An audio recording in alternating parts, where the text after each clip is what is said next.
Hello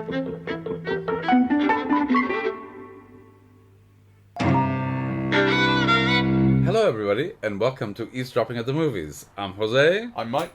So we've just come from the Great Barnum. So close. What was it? The Greatest Showman. The Greatest Showman. Well, first things first, Merry Christmas. Yes, Merry Christmas. Merry Christmas. Christmas has happened.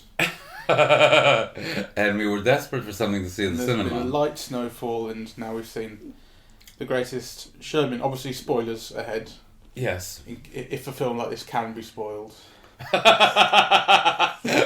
It's so bad that nothing can spoil it. Well, so I'm guessing you didn't have a very good time. I certainly didn't. I groaned. I can't remember groaning as much in a film for a long time anyway. Well, here's the first thing. I didn't know it was a musical. Oh, did you not? No one told me this was a musical. The trailers didn't tell me. No, I didn't tell you because I thought you wouldn't come if I told you. Well, no, I'm perfectly happy with musicals, and actually, this is an original musical as well. It's not based on a stage play or anything like that, so that's quite encouraging. Yes, but I had no idea, and when it started, because of I don't even know why I just got this 1,000-yard stare when it started. Like, oh God, it opens with oh God, it opens with a number with Hugh Jackman as a P.T. Barnum, circus ringman, and he's dancing around and singing, and I'm thinking, okay, this isn't what I expected. It turns out it's a dream sequence, so I thought, well, maybe that's just a dream sequence thing, because he's a little kid dreaming that will be his future, and then when the little kid actually starts singing in real life, I'm going, oh God, kill me. Yes. I thought this is going to be absolutely awful. It's not just a musical. This is like watching The X Factor, right? This is like being sat through 2 hours of The X Factor. It's overproduced, kind of shiny and bright. I thought it was just dumb. I love musicals. I really do. But this was like a dumb musical. This was one of those musicals, one of those, American musicals, actually. Let's be specific. Where, dare to dream, your dreams will come true. And you just think, oh, fuck off. And I really hated it. I hated its attitude. I hated its message, and I hated, the message in a way was okay, right? It's all about being inclusive and accepting difference and all those nice things. But I hated that the film so blatantly contradicted everything that it said should be. Oh, it's muddled, that's for sure.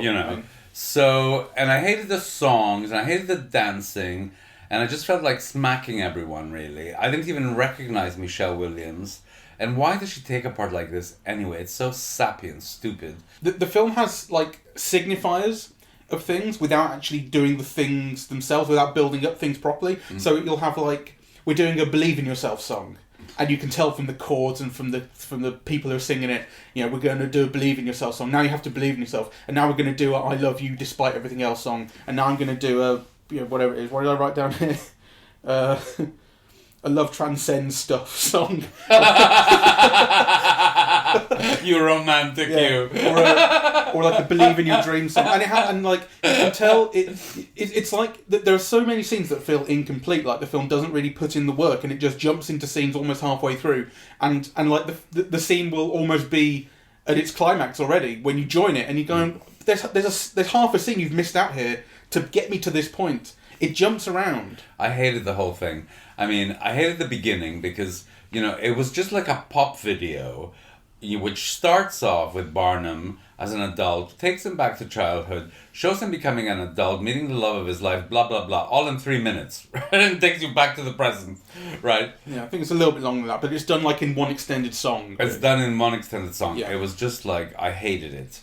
And then he becomes successful. Almost right from the beginning, he's a success, really. And, he continues being successful in different ways throughout the film. Then, of course, it all burns down, and then it all gets rebuilt in the last 5 minutes. It just felt stupid. Yeah, it's a real Deus Ex Machina. We'll come back to that, because there's something interesting about that, I think. The problem I had with the very early parts when he's building the show is you have no clue as to why he wants a freak show in particular. I mean, let's call it what it is, a freak show. Right? Yes. he calls it like a carnival oddities, and then it becomes a circus. But Well, whatever. no, actually, I thought there was a number that showed that because that's what people would pay to see.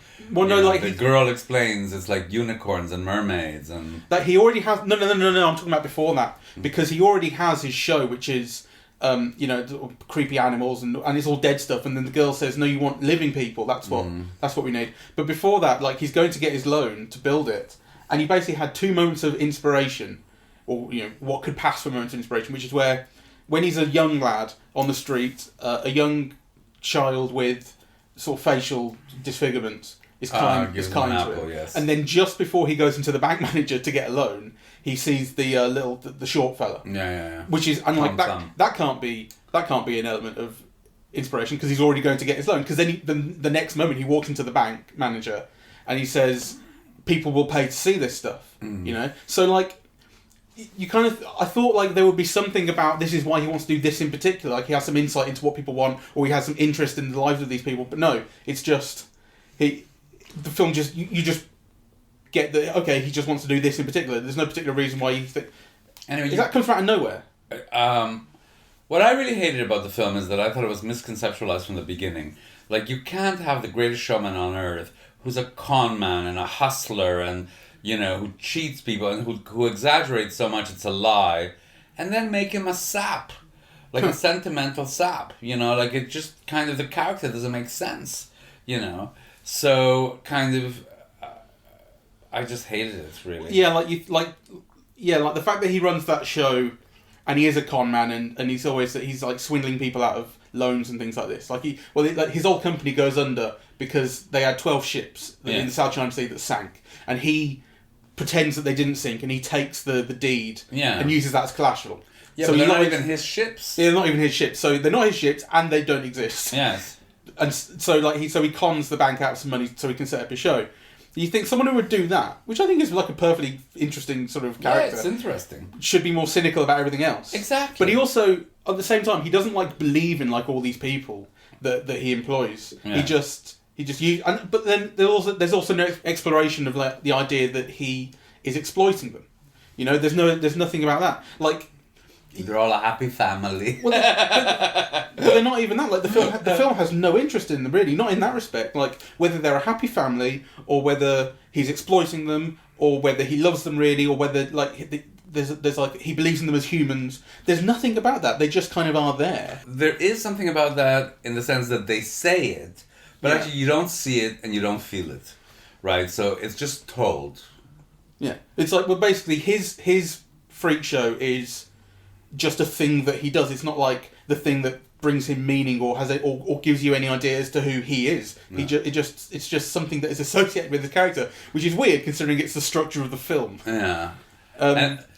Okay, the only thing that I liked is Zac Efron. Oh, that's interesting. I thought like he at least showed charm and a bit of spark, right? And I kind of liked the duet when they go into business together. I mean, I didn't like the song and I didn't like the dance very much, and you could see that there were all these things being maneuvered to close the difference in their heights. But actually, Zac Efron's facial responses I thought were interesting. Like he was doing something. He was kind of like creating a character and kind of giving a response that for most of this film is like completely absent. Yeah, I think so too. I like Hugh Jackman as well. I think Hugh Jackman is good at this, and I think he looks the part. He really is that. He is a kind of show. Like it's like he always puts the effort on show in a way, and I don't know. Maybe that's not the right way to put it, but like I'm always just kind of aware that he's showing off to me, which is what a character like P.T. Barnum actually needs. Yeah. I think the conceptualization of his character in that respect, in the way he's showing off all the time and smirking and smiling, and he has that perfect winning grin. That's what I like about Hugh Jackman in this. I think he's great. Yes, I agree, and I like that about him in general as well. And this is going to sound horrible to say, but one of the things I was very conscious of watching this film is how he's gotten old. So, his face has that slight melting quality of people who are aging.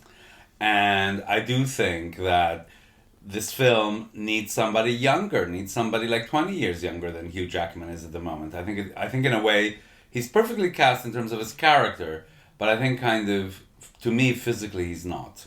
Like, he's just too old. Well, I think when they should have cast Zac Efron in it. Well, I think when they make him look younger, because the film goes through his life, and so you see him as him when he's about 20, 25. Yes. And I think it's quite a convincing look. And then as he go on, they do less CG and makeup and make him just look his age. I thought that was quite convincing, and I kind of like him as his age. The problem is that he ages like 15, 20 years. And his daughters don't. Yes. His daughters just stay like 8 and 6. Like Inception. You go, I thought these kids were meant to have got older by now. Yeah. That's weird. One thing worth mentioning is, I mean, the film has every cliche of musicals and video clips in the book. It's like one big cliche. But one of the things that is nice to see is that there's a lot of dancing in it. It is a dance musical. So, I mean, there's nothing, particularly memorable in the dancing, but, you just do see a lot of people hopping around. I think you can tell that, like, they've got people who can dance to do the dancing. And, yes. And they don't, it's not, I think actually the editing is fairly good, and I don't think... I don't. No, it's fairly good. I don't say it's amazing. But I think, like, they don't edit sort of so heavily that you can't see it. You do get a chance to see what they're doing. It's not, I'm just saying it's not supposed to be Berkeley, right? But it's not bad. And there were actually 3 songs which I liked the visual aspect of. Oh. There was one of them has no dancing. It's the Rebecca Ferguson one. I think she looks amazing, and there's that sort of top down camera angle on her. Yes. Which is, and it accentuates all her features, and she's got this very angular face, and she looks amazing. And it's a good song as well. Actually, it's a good performance. There's the song where Zac Efron and Zendaya, I think her name is, the girl, sort of fall in love or express their love for each other in the circus ring, and they play with the rope, and they were climbing up and down the rope. That was good. Yeah. It had like a concept to it, right? Yeah. And the other one was the one in the bar, which I thought was quite good fun, which is the one between Hugh Jackman and Zac Efron, and they're throwing pints around and jumping around the place, and again, that had a concept to it, and it was playful. I would have liked to have seen kind of more movements completed, but I see what you mean.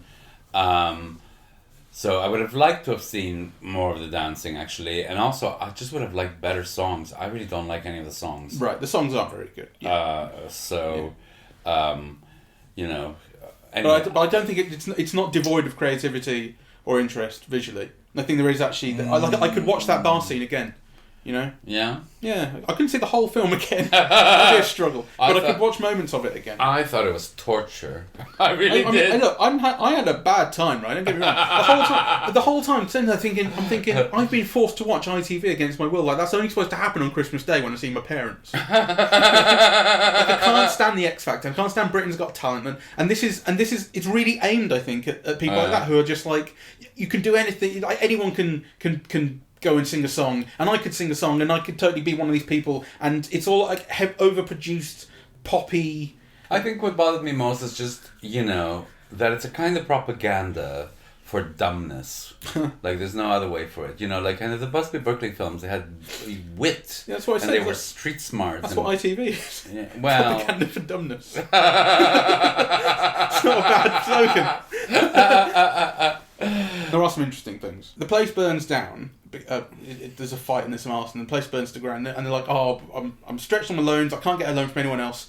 And Zac Efron goes, "I can do this," because he to get Zac Efron in. Zac Efron was a writer of like upper class plays, and to get him in, he had to cut him in for 10%. So his 10% he's been putting away the whole time because he figured I need this someday. So he goes, "My 10%, I have enough, and we can rebuild the thing." And he says, all I want is to go in 50-50 with you. I'll put in the money and then we split everything 50-50. And Barnum goes, okay. And everyone goes, whoa, we're back on the road. Now here's the much more interesting thing. Barnum should say, no. We cut in everyone here, all the freaks. Everyone goes in equal. No one talks. That's why it's not a communist film. But it should be. But the thing is, everyone celebrates like they want something. Like, I guess they get to keep their jobs, but like, really, they get to keep their jobs and their family. I was thinking, like, why are we celebrating that these two capitalists get to win, and keep exploiting my labour? Well, there's that as well, but I mean, the whole idea is that they've created a home and a family and relationships for all of these people who are social outcasts. Yeah, that they get to make all the money off. At one point, when it starts to be a success and they're making money, Barnum buys a huge mansion, which is basically because his motivation underneath everything is to climb the social ladder and rise above his station, and give his wife everything she had with her parents. Yeah, because she came from an upper class place. Yes. So he buys this huge mansion, which is really, it's like when you buy presents for other people that are really just for yourself.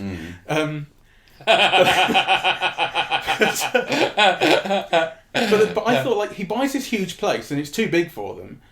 And I thought, what they're going to do here, what would be interesting, is if they then cut to where all the freaks are living, and they'll be living in squalor somewhere in like shared accommodation. That would be interesting because it'd be like, look at the contrast. But no, I don't think there's no interest in any of that. The thing is that like, most of these people are from as low as you can get, like, you know, laundromats behind closed curtains or the streets or.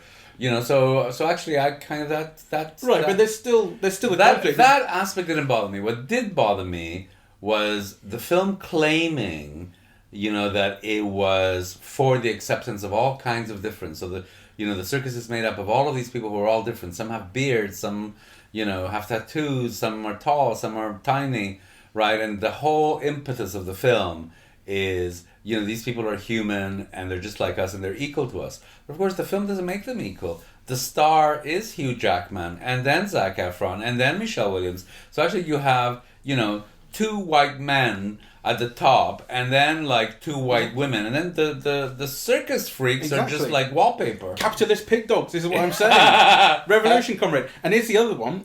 Zac Efron falls in love with one of the freaks, but what's the freak he falls in love with? Just a beautiful black woman. A beautiful black woman. Like, her freaky thing is that she's the wrong colour. Yeah. Like, it would be much more interesting if he fell in love with the bearded woman. Yes. You know, actually would be more interesting. You know, because what happens is he takes the girl out to a fancy play and he bumps into his parents and they go, how could you be seen with that woman? I'm like, well, she's beautiful. I know. Pay to be seen with her. It's awful. It's ITV fare, and I don't care if I sound like a snob. You have to be a snob about these things, I think. So, but do you think it's going to be popular? Well, it's taken like $25 million or something. Has it? And on like an $84 million budget. Here's the other thing. James Mangold shows up in the credits as an executive producer, and I looked it up, and apparently he oversaw reshoots and post-production because they were worried that the director was like getting on top of him. Yeah. And he was out of his depth. Because it's a first-time director. Yes. He's done commercials and things before, I think. Well, you can tell. Yes, you can tell. but it supports my theory that everything James Mangold is involved in is only about 75% as good as it could be. And this is like overdoing it. I think that there's such an interesting sort of, you know, communist movie in here. Yes. Itching to get out. Yes. But it's just a collection of scenes that you've seen before, really, and kind of moments that, like, the music and the dialogue is kind of signifying that certain things are happening without actually building them properly. I just think there's something almost like criminal about, you know, doing an original with all the talent that there must be in the US, you know, the singing talent, the dancing talent, you know, the talent for choreography and so on, you know, to basically end up with this bit of schmaltz, really. Yeah. There were some laughs. There were genuine laughs. Not loads. I didn't laugh once. Yes, you did. I didn't laugh once. Yes, you did, because I heard you. I was sat next to you. I heard you groan more than you laughed. You heard somebody like, no, I heard you groan. I didn't laugh once. You did. I heard thought it that's not completely. True. I heard you groan more than you laughed, but you did laugh. You laughed right at the end when the girl was a tree. The girl was a tree? The girl, right on stage when he sees his kid doing ballet, and actually she's just dressed as a tree on stage. Oh. Yeah, I was probably just happy that it was over. No, that's... don't make excuses. Like, there were actual laughs. You know, it does have a bit of a sense of humour. But the best laugh was when when all the freaks came out for the first time, and I said it looked like Suicide Squad. So the best laugh in the film was from the audience. Yeah. Laughing at the film. All right, let's end it. I feel we should have ended. Oh, what a piece of shit.